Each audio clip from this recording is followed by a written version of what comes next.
Alright guys, this is the time for portfolio update for July 2021.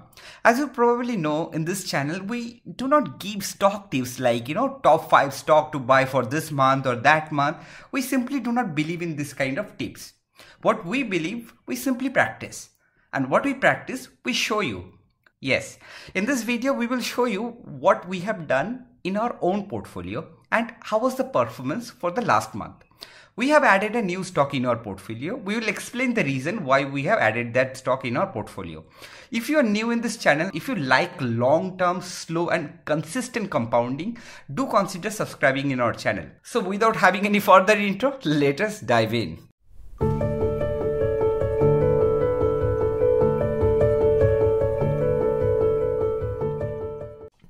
Here is our portfolio guys. What we see here are many things. I will walk you through each step individually. Every month, the first working or trading day of the month, we add a new stock in our portfolio and we are planning to do this for this entire year. And what about the allocation? The allocation we are planning to do an equal allocation for all this stock that we add in our portfolio. So with this, so far in July, we have added About India in our portfolio. We have added 2 units at the price of 16,768 rupees. After we have added About India in our portfolio, the stock has jumped up by 18% so far. Now guys, this 18% jump is totally irrelevant for us because instead of 18% jump, if the stock would have gone down by 18%, still what our viewpoints on the stock will remain same because it is not a 1 month or 6 month or 1 year story. What we believe, this is a long term consistent story and we stick to our core principles. Just not the stock, let us look at the overall entire portfolio. Before we start giving the entire portfolio outlook, let us give you a view what we want. We do not want any multi-bagger.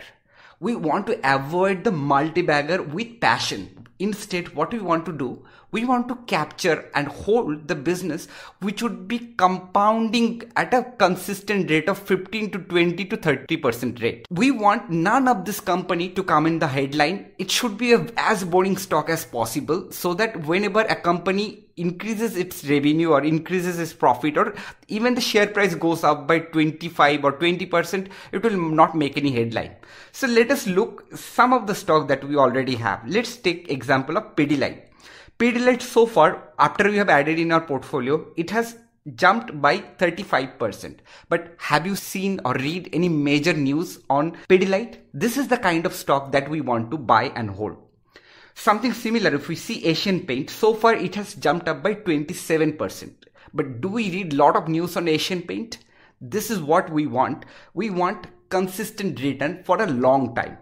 So with this, we see Pidilite, Asian Paint, Divi Slab and About India. These stocks has jumped up a bit while there are a little bit of portfolio laggard, which is Nestle India, which is down by 3%, where HDFC Bank is down by 3% and Kotak Mahindra Bank is also down by 8%. With all the stocks together, we have this portfolio, and if we compare with Nifty 50, we can get a benchmark and we can see how the portfolio has performed. Now, so far this portfolio is 7 months old.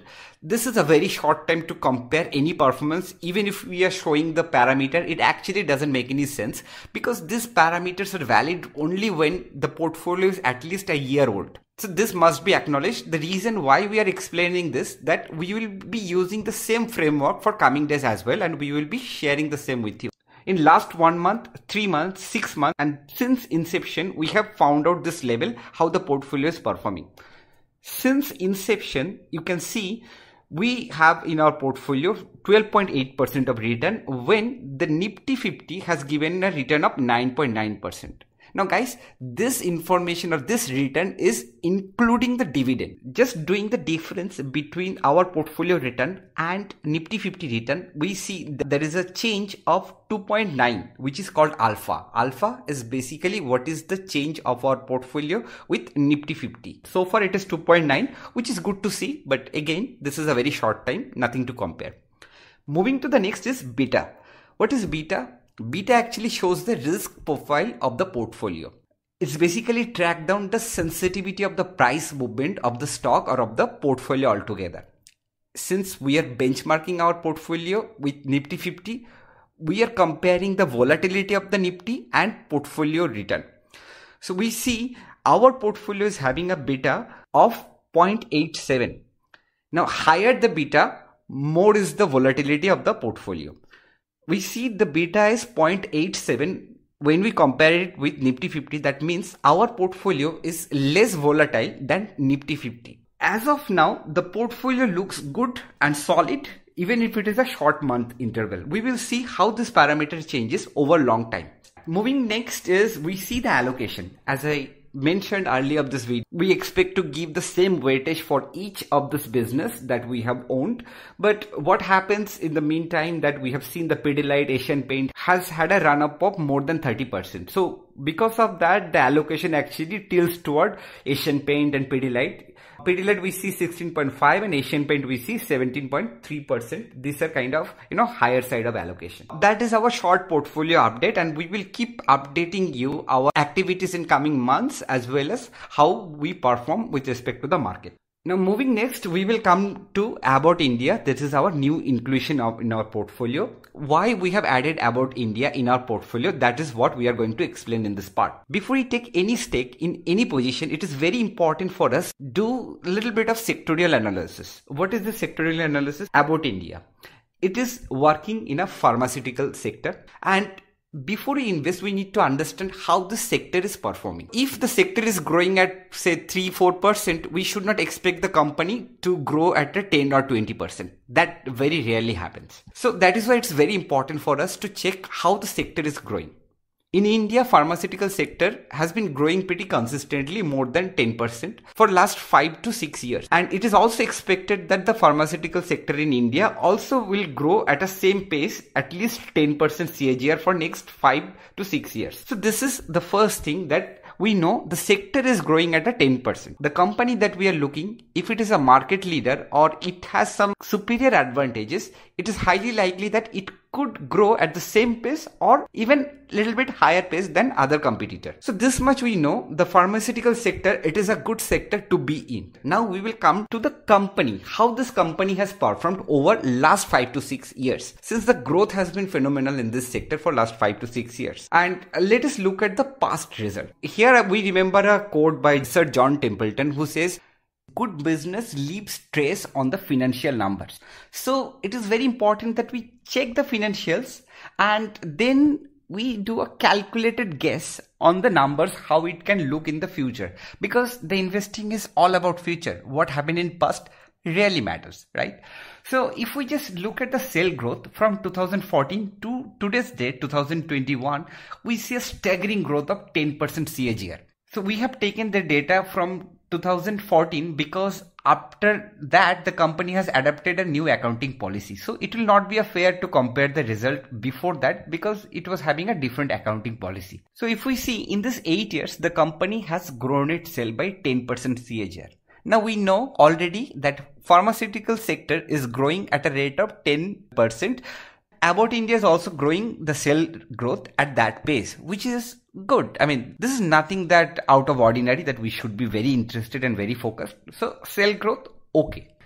When we see the profit growth, there is something very interesting. If we just look at the profit growth from 2014 to 2021, we see 20% CAGR growth in profit. This is really staggering.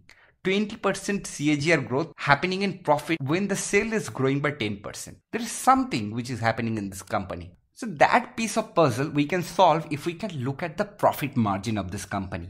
From 2014, if we see, it is consistently growing its PAT margin. In 2014, it was 9% and today we stand at 16% profit margin. So guys, see this number together. Sale growth 10% and every year it is increasing its profit margin. Because of that, the profit growth has been happening in 20% CAGR. Because of all those things, the free cash flow of the company is growing at 26% CAGR. No wonder this stock has made money for investors in last 5 years. Now the important question is, what helped this company to grow their free cash flow at a rate of 26% CAGR? We need to figure out this reason. Number one, if we can figure out this reason, and if we see the same reason can persist for next 5 to 6 or maybe 10 years, if we can figure out the answer of these two questions, next part is fairly simple. We have to sit on the stock for next 5 to 10 years, we'll make money. So now moving on, to understand what made money for the stock, we need to understand how exactly they operate their business. Without understanding the business model, if we just simply blindly take some spreadsheet and do DCF, we'll get some fair value, and really that doesn't make any sense. So it's very important for us to check what is happening in the business. So in pharmaceutical sector, we know there are different types of business, right? But for our simplicity, let us divide these two broad classes of the pharmacy. In one category, we have the companies like say Sun Pharma, Dr. Reddy's Lab, Cipla, and so on, right? And the second side, we have businesses like Sanofi, Abbott India, Procter & Gamble, so on. So these are two categories of business we have. Now let us see what is the difference between the category 1 and category 2. In the first category, we have companies like Sun Pharma, Dr. Reddy's Lab. So how exactly they operate, we need to understand. First, these companies like Cipla, Dr. Reddy's Lab, what they do, they make medicine, they sell it, and from their operation, they earn money. Whatever money they earn, a certain portion of this money they reinvest in their business, and they do research and development to invent new medicines, right? So what it's important for us to understand here, they earn money, okay? After earning, they invest a certain portion of this money back in the business to develop new drugs, right? So here is the capex they need. For example, say Sun Pharma, in the year of 2021, whatever operating cash flow they had, 18% of that they have invested to develop new products. Something similar, if we see in Dr. Reddy's Lab, this number is even more. They have invested more than 60% of their operating cash flow in their business to develop new drugs or new line launch. These companies like Dr. Reddy's Lab, Sun Pharma, they need to continuously spend money to develop new medicines. Right? So this is one category of the business. On the other side, we have business like Procter & Gamble, Sanofi, Abbott India. So let us understand what is the differentiated business model this company is actually following. So these are the companies, for them, parents companies are listed in some other country. To take an example, for Abbott India, their parents company is Abbott Lab, which is a company from USA. So basically your Abbott India is a subsidiary of Abbott Lab, which is a company from US. So what happens for this company? They're the subsidiary of the parent company. For this subsidiary companies, they do not need to invest money to develop new products or new medicines. What they can do, they can get the new medicines from their parents company, and the same product they can launch in the company where they're operating. So for Abbott India, what they can do is they can get the medicine from their parents company, and then they can manufacture it in India, and then they can sell it. Now in this, you may ask, so what is the benefit of Abbott Lab, which is listed in USA? They are the promoter of Abbott India. So whatever money Abbott India will make, the promoter is having a huge stake, and they will get a good chunk of money from Abbott India. So this is how it is working. So for a company like Sanofi, Abbott India, they do not need to spend money to develop new medicine and spend any capex. Abbott India, it is a no capex business. Whatever money they earn from operation, entire money they can use to give the dividend. So that is why we see rising dividend of Abbott India every single year.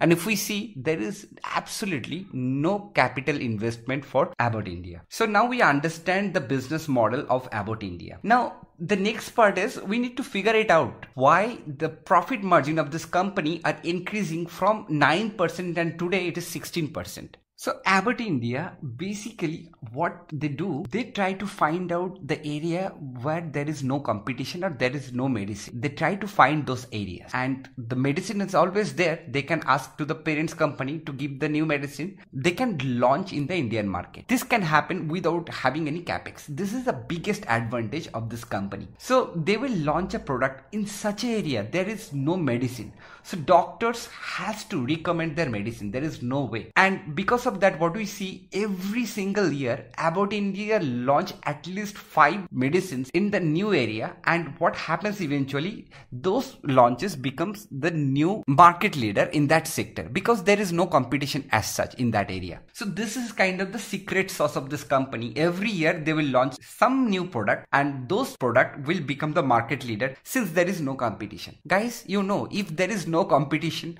you can keep your margin as high as you want. That is why you see every year when they're launching the new product, they're having higher and higher margin every year. So that is why we see the sale is growing at 10%, profit is growing at 20%, and the cash flow is growing at 26%. Now the main question is, can the same condition of what we discussed right now can stay intact for long time, at least 10 years? If the answer is yes, it is a buy. That is what we think, and we have included this in our portfolio. This is just not the narrative we should be focused. We should also see if the same thing is happening. Now on the screen what you see is their top 5 product that is contributing to the revenue. I will not bore you with all those names one by one because that doesn't make much sense to most of us, right? Let us see each medicine, what is the rate at which it is growing. See, most of the top 5 are growing more than 10%, and only one medicine, that is Dufaston, which is third in number, this is growing at a little bit lower CAGR. That also we will see why. In fact, that is very important for us to understand the risk of this business. Guys, it's very important for us to understand that they're launching some of the brands, some of the medicines at different therapies, and the growth of those medicines are pretty high, more than 10%. These medicines are the market leader in that particular segment of the therapy. Coming to the risk, we need to understand what kind of risk we have. Warren Buffett always says risk comes from not knowing what we are doing. So what happened to Dufaston we need to understand, because last year a company called Mankind has launched a similar product in that category. So because of that, the margin of Dufaston and the demand of Dufaston has decreased. So whatever CAGR at which it was growing, we can see the growth has slowed down a little bit. The same thing can happen for other medicines also. Since it is a niche area, not many medicines are present in that particular therapy.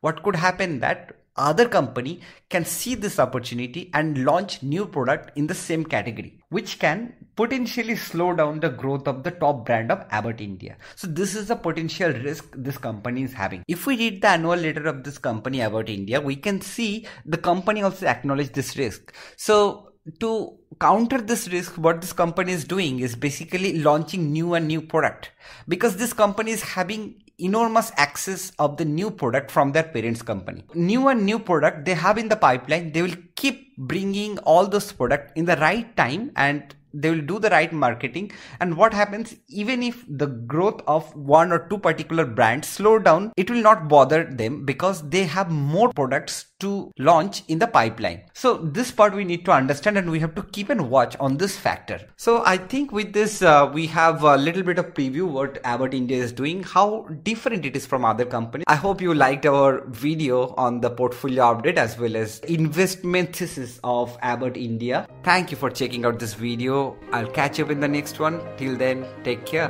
Bye.